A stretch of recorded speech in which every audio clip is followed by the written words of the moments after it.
باب الرکعتین قبل الظہر، ظہر سے پہلے 2 رکعتیں پڑھنا.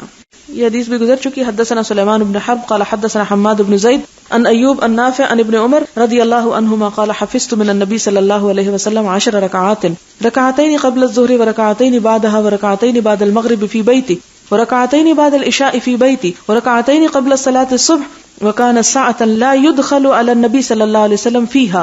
حدثتني حفصة أنه كان إذا أذن المؤذن وطلع الفجر صلى ركعتين. حدثنا مسدد قال حدثنا يحيى عن شعبة عن إبراهيم ابن محمد بن المنتشر، یہ نام ہے منتشر، عن أبيه عن عائشة رضي الله عنها أن النبي صلى الله عليه وسلم كان لا يدع 4.